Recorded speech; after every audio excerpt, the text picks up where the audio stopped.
Good day everyone. We are the Group A. Today we will discuss about the global city. So, when we see global city, it also known as a world cities is a major urban center and place of significant role the global economic, culture, and political system. Cities is like a New York, London, and Tokyo are the example of global cities due to their influence on international finance, trade, culture, and communication. Secondly, why studies global city? It is important to study global cities because these shape global trends, drive economics, grow and act to hubs for innovation and culture. Exchange understand them helps and analyzing globalization, urban development to interconnectedness, world economics and society. Next is defining global city. So now we tackled about defining the global city. A global city is a metropolitan area that's a key organizing center for the global economy, connecting communities and economies around the world. So, sociologist Saskia Sassin popularized the term global city in the 1990s. Her criteria for what constitutes a global city were primarily economic. In her work, she initially identified three global cities: New York, London, and Tokyo, all of which are hubs of global finance and capitalism. They are the homes, for instance, of the world's top stock exchanges where investors buy and sell shares in major corporations. New York has the New York Stock Exchange. London has the Financial Times Stock Exchange, and Tokyo has the Nikkei. The amount of money traded in these markets is staggering. The value of shares traded in the New York Stock Exchange, for example, is 19,300 billion, while that of the shares in the Philippine Stock Exchange is only 231.3 billion. Limiting the discussion of global cities to these three metropolises, however, is proving more and more restrictive. The global economy has changed significantly since Sassin wrote her book, and any account of the economic power of cities today must take note of the latest developments. Recent commentators have expanded the criteria that Sassin used to determine what constitutes a global city. Though it is not as wealthy as New York, movie-making Mika Los Angeles can now rival the Big Apple's cultural influence. San Francisco must now factor in as another global city because it is the home of the most powerful internet companies, which is mo to siya ang Facebook, Twitter, and Google. Finally, the growth of the Chinese economy has turned cities like Shanghai, Beijing, and Guangzhou into centers of trade and finance.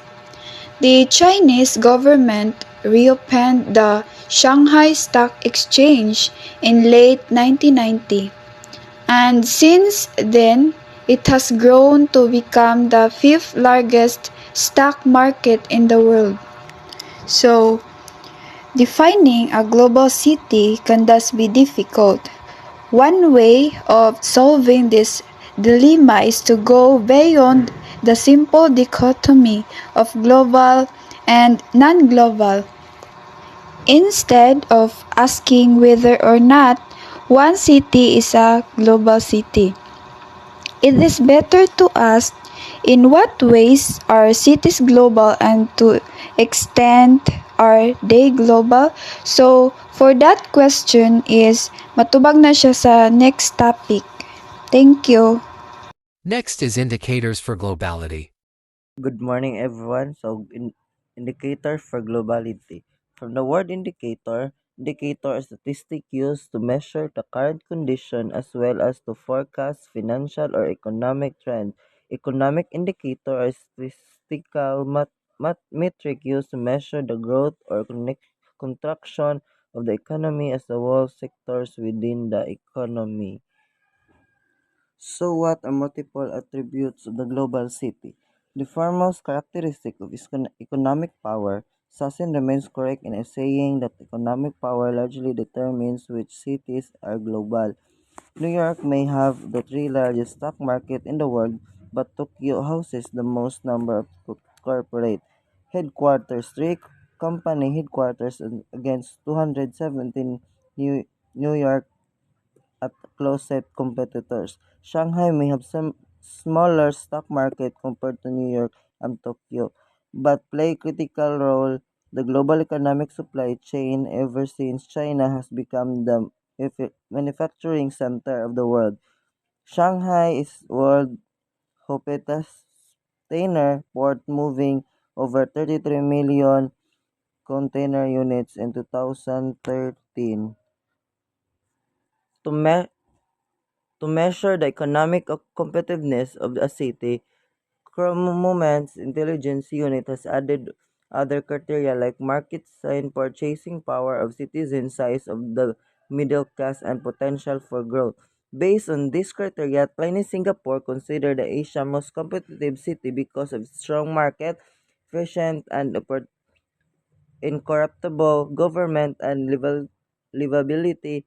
It it also houses the regional offices of many major global cities. So matawag ang isa ka city nga competitive city kanang kuan siya kanang strong market kanang like abunda siya sa mga market sa mga palitunon barato tus kanang affordable sa mga tao tus efficient og labi na sa government na dili corrupt ang mga nag-work sa government. Opportunities in global city make it attractive of to talents from across the world. Since the 1970s, many of the top IT programmers and engineers from Asia have moved to San Francisco Bay Area to become some of the key figures in Silicon Valley technology. Boom, London remains preferred destination for many Filipino with nursing degree. Global cities are also center of authority. Washington D.C. may not be as wealthy as New York but is the seat of American state power. People around the world know its major landmark, the White House, the Capitol Building, Congress, the Supreme Court, and the Lincoln Memorial and the Washington Monument, similarly compared with Sydney. And Melbourne's Canberra is a sleepy town and thus is not attractive to the tourist. But as Australia's political capital, it home to the country's top politicians and policy advisor. That's all for today's topic. Next is the challenges of global cities. So, my topic is all about the challenges of global cities. So, global cities conjure up images of fast-paced, exciting, cosmopolitan lifestyle, but such descriptions are lacking. Global cities also have their undersides. They can be sites of great inequality in poverty as well as tremendous violence. Like the broader process of globalization, global cities create winners and losers. There are 7 types of pathologies. First is sustainability and density. Kapag mas siksik ang mga bahay sa lungsod tulad ng apartment, mas nagiging efficient sa paggamit ng energy. Di na nato kailangan mag-expand sa natural na mga lugar kaya mas sustainable na. So, next is public transportation. Kung maraming pampasaherong sasakyan sa isang lungsod, like sa New York, bumaba ang carbon emissions sobrang nakakatulong ang magandang pampasaherong sistema sa mga syudad sa Asia tulad ng Singapore at Tokyo na may mababang emissions. Next is urban sprawl versus density. Ang mga lungsod na nagka-sprawl gaya ng Los Angeles, mas maraming nagdadala ng sasakyan at mas mataas ang pollution. Pero kahit dense ang mga lungsod tulad ng Manila at Mumbai, pwede pa rin tumaas ang pollution kung kulang ang maayos na pampasaherong sistema. Next is energy consumption. Bagamat maliit na bahagi lang ng lupa ang sakop ng mga lungsod, malaking porsyento ng energy consumption ng mundo ay galing dito. Kaya kailangan itong bawasan para mapababa ang global carbon emissions. So next is local food production. Ang mga bagong idea tulad ng vertical farming sa loob ng mga lungsod ay nakaka-reduce ng environmental impact sa pagkain kasi hindi na ito kailangang i-transport ng malayo kaya mas sustainable ito. Next is security concerns. Yung mga malalaking lungsod na crowded ay madalas target ng terorismo dahil sa simbolikong halaga nila katulad ng nangyari sa New York at Paris. The last is influence of leadership on security. Ang mga political leaders tulad ni Donald Trump ay may epekto sa seguridad ng lungsod. Yung mga prominenteng properties sa mga major cities na konektado sa kanila pwedeng maging biktima ng terorismo o target. Yun lang and thank you. The Global City. And the poor. Good day everyone. I am Jimmy Padada Jr. Our topic for today's video is all about the global city and the poor. Why poor? It is because the most affected in globalization are the poor. We will discuss that as we go on in our discussion. Let's talk about global city. Global city, also known as world cities, serve as the center of the global economy. When we talk about the center of global economy, where there is a large population, center of innovation, businesses, higher education, media, culture, and center of authority and political influence. Here in the Philippines, the center of global economy is Manila. In a global economy, there is a massive inequality. Massive inequality means it refers to the unequal distribution of resources, opportunities, and power among people. The effect of massive inequality. First is depressed economic growth or economic decline. Like inflation means increase in the amount of or prices of goods and product in the Philippines, because we're here in the Philippines. Slow process of number 2, slow process of development in a city. 3, can increase social discord and tension, can trigger violence and conflicts. It's because of lack of agreement between parties. Cities of Scandinavia have found ways to mitigate inequality. Mitigate means to lessen through stated social redistribution program. Stated social redistribution program, it is a government program of Scandinavia in order to support the poor by welfare services that provide help with the people living condition and financial. Public services like providing them a health care. Land reform, giving a land for agricultural purposes for poor. But this program of government of Scandinavia was having a contradiction with the developing countries. These developing countries are Mumbai, Jakarta, and Manila, because developing countries also need financial resources and the ability to create innovative technologies. Gentrification, this phenomenon of driving out the poor in favor of the newer. Who are these newer? The investors and the rich people.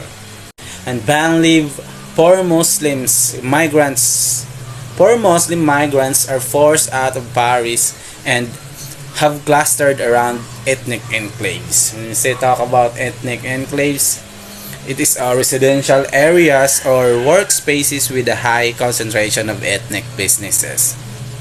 So what will happen to the poor when it comes to gentrification? They are moved farther from the city center, and that offer more jobs, more government services, and better transportation. Number two is the worst is they are denied for opportunities for a better life. That's why the global city and the poor. And there is a saying that a large global city may thus be a paradise for some, but purgatory for others. And that's all. Thank you. Lastly is conclusion. The conclusion highlights the complex nature of globalization. It emphasizes the global cities as centers of globalization. Global cities are like melting pots where different cultures and ideas mix. They can be amazing places with lots of wealth and opportunities, but they also have a big problem, such as some people have lots of money and power while others struggle to get by. So making globalization better means figuring out how to make these cities fairer for everyone.